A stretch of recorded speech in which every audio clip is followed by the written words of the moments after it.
अपने परिवार के ही नेतृत्व में जो 90 का दशक था उसको याद कर लें। और उसके जिम्मेदार सिर्फ राष्ट्रीय जनता दल, इनकी पार्टी और इनके परिवार का नेतृत्व ही रहा है, जिसकी वजह से आज भी बिहार बनिस्पत राज्यों के अगर उस ऊंचाई पे नहीं पहुंच पाया, उसका जिम्मेदार वो 90 का दशक रहा है। महिलाओं के साथ बलात्कार, बच्चों तक की हत्या, निर्मम हत्या किस तरीके से दिन दहाड़े खुलेआम की जाती थी, जिसकी वजह से देश में ही नहीं विदेशों तक बिहार को बदनामी झेलनी पड़ी। तो अब एक और 20 महीना लेके क्या करना चाहेंगे? और बर्बाद करना चाहेंगे? जितना इनको और इनके परिवार और उनकी पार्टी को करना था पहले ही कर चुके हैं। और ये जब दूसरों के ऊपर उंगली उठाते हैं तो उनको इतना भी याद करना चाहिए कि उनके परिवार के कितने सदस्य कहां कहां, किस किस पद पर, किस किस सदन में मौजूद हैं और रहे हैं। कि जब तक चिराग पासवान जिंदा है, जब तक चिराग पासवान केंद्र सरकार का हिस्सा है, एक पहरेदार की भूमिका में हूं मैं। देखिए, ये 20 महीने का जो ये जिक्र कर रहा है ना, शायद ये भूल जाते हैं कि 15 साल बिहार की जनता ने इन्हें और इनके परिवार को देने का काम किया। और उन 15 सालों में जो इन्होंने बिहार को बर्बाद करने का काम किया, परिणाम स्वरूप आज भी कई बिहारी जो उस वक्त बिहार से पलायन करके गए थे, पीढ़ियां बीत गई पर वो वापस नहीं आ पाए उनके जंगल राज की वजह से। तो ऐसे में जब वो 20 महीने का जिक्र करते हैं तो एक बार अपने परिवार के ही नेतृत्व में जो 90 का दशक था उसको याद कर लें। और उसको याद करना जरूरी है क्योंकि उस दशक ने जो बिहार के हालात किए थे, आज भी उस खाई को भरते हुए दशकों बीत गए हैं। और उसके जिम्मेदार सिर्फ राष्ट्रीय जनता दल, इनकी पार्टी और इनके परिवार का नेतृत्व ही रहा है, जिसकी वजह से आज भी बिहार बनिस्पत राज्यों के अगर उस ऊंचाई पे नहीं पहुंच पाया, उसका जिम्मेदार वो 90 का दशक रहा है। और ये आज की तारीख में जो यंग वोटर्स और खास तौर पर जो फर्स्ट टाइम वोटर्स हैं, जिन्होंने शायद वो 90 का दशक नहीं देखा होगा, जो 2005 के बाद पैदा हुए होंगे और 2025 में पहली बार वोट डालने जा रहे होंगे, उनको ये जानना जरूरी है कि क्या था वो 90 का दशक और क्यों उसको जंगल राज के नाम से कहा जाता है।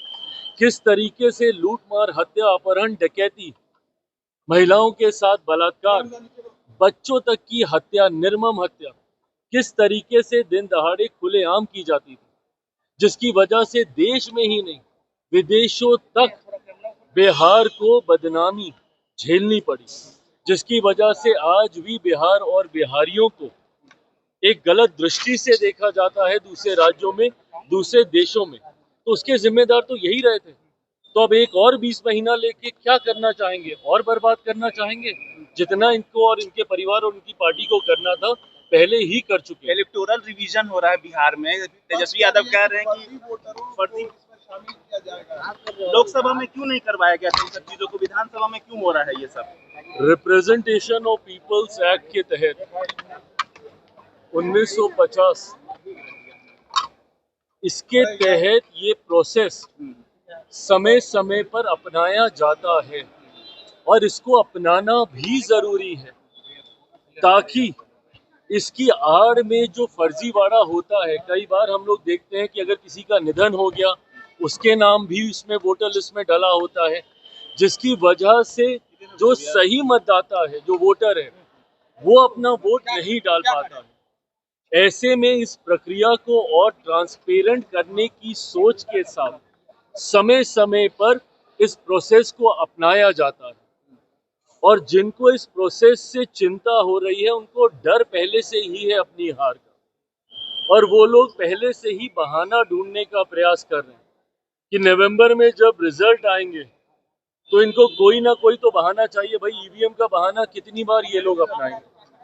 तो अब इनको ये एक और बहाना मिल गया है जिसपे ठीकरा फोड़कर ये अपनी हार की जिम्मेदारी और जवाबदेही से पल्ला झाड़ना चाहिए। ट्रांसपेरेंसी नहीं दिखा रही है इलेक्शन कमीशन, कह रहे हैं कि कितने सारे कागजात मांगे। जानकारी लेना भाई उसके लिए जानकारी लेनी जरूरी होगी ना, आपको वो तत्परता दिखानी होगी। जाके पूछिए कौन कौन से फॉर्म्स है, 3 तरीके के फॉर्म्स उसमें सामने हैं, और उस 3 तरीके के फॉर्म में ये दिखाया जा रहा है कि भैया 2003 से पहले जो लोग मतदाता सूची में थे उनके लिए वो फॉर्म है, जो उसके बाद जुड़े उनके लिए दूसरे तरीके का फॉर्म है। तो आप जाइए, जाकर आप जानकारी लीजिए, देखिए फॉर्म में क्या है क्या नहीं। पर इतनी मेहनत तो ये लोग करेंगे नहीं, क्योंकि ये पढ़ाई लिखाई का काम है, उससे ये इनकी पार्टी थोड़ी दूर ही रहती है। तेजस्वी यादव कलम बांट रहे करें, बिहार के युवाओं को हम कलम देंगे, सरकार हथियार बांट रही है, हम लोग कलम देंगे, युवाओं को रोजगार देंगे, बहालियां रोकेंगे, अच्छी बात है, पर अगर यही सोच 90 के दशक में दिखाई होती तो आज इसकी पहल करने की चिंता कम से कम इनको नहीं करनी पड़ती। बंगाल में रेप हुआ है, फिर से मामला नेता क्या कहिए। देखिए, बंगाल में जिस तरीके से एक अराजकता की परिस्थिति उत्पन्न हो रखी है, भयावह स्थिति बनी हुई है वहां पर, ये लोग दूसरे राज्यों पर तो उंगली उठाने से पहले 1 मिनट नहीं सोचते, पर अपने गिरेबान में झांककर इनको देखने की जरूरत है। आज भी आजादी के इतने वर्षों के बाद सबसे ज्यादा चुनावी हिंसा अगर किसी राज्य में होती है तो वो बंगाल में ही होती है। आज भी वहां पे दिन दहाड़े लूटमार, हत्या, अपहरण, डकैती और बलात्कार जैसे अपराधों में अगर कोई लिप्त है तो वो सत्ताधारी दल के ही नेता, कार्यकर्ता और जनप्रतिनिधि सामने आते हैं। ऐसे में जिस तरीके से एक अराजक परिस्थिति वहां पे बनी हुई है, मैं तो बल्कि केंद्र सरकार से आग्रह करूंगा कि नहीं संभव है भैया वहां की सरकार से उस राज्य को संभालना, वहां पे राष्ट्रपति शासन लगाना चाहिए और उसके तहत ही हम लोग को चुनाव में जाना चाहिए, ताकि चुनाव शांतिपूर्वक तरीके से पूरे किए जा सके। बिहार में आयोग बने हैं, उसको लेकर लगातार पूछ रहे हैं, करें कि क्या दामाद आयोग के बाद बहनोई आयोग, मेहरारू आयोग भी बनेगा? उनके ज़माने में जब उनकी सरकार थी, आयोग बन गए होते तो मुझे लगता है उसके माध्यम से कई ऐसे कार्य हैं जिनको आज सुचारू रूप से आगे बढ़ाया जा सकता था, जो बिहार के विकास में एक महत्वपूर्ण योगदान देते।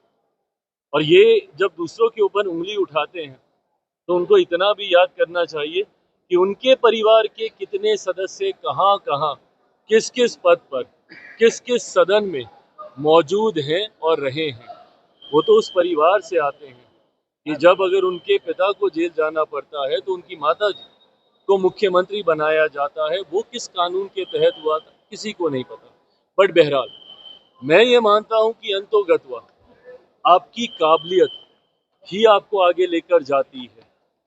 अगर किसी अध्यक्ष में, जिसको आयोग की जिम्मेदारी दी गई है, अगर वो उसके लायक नहीं होंगे, काबिल नहीं होंगे, तो सरकार बैठी है, ये एक संवैधानिक पद है फैसला लेने की। टीम संसद कल आप कर रहे हैं, क्या आप वहां से ऐलान कर सकते हैं आने वाले विधानसभा चुनाव में कहां से लड़ेंगे? भाई कल एक बड़ी बैठक पार्टी के द्वारा आयोजित, एक बड़ी सभा पार्टी के द्वारा आयोजित की जा रही है नालंदा के राजगीर में।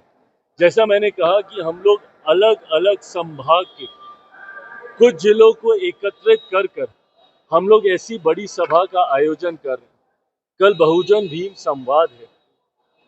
हाल फिलहाल के दिनों में विपक्ष ने अनुसूचित जाति जनजाति से आने वाले लोगों को भ्रमित करने के लिए कई तरीके के भ्रम फैलाने का, फॉल्स नैरेटिव फैलाने का कार्य किया।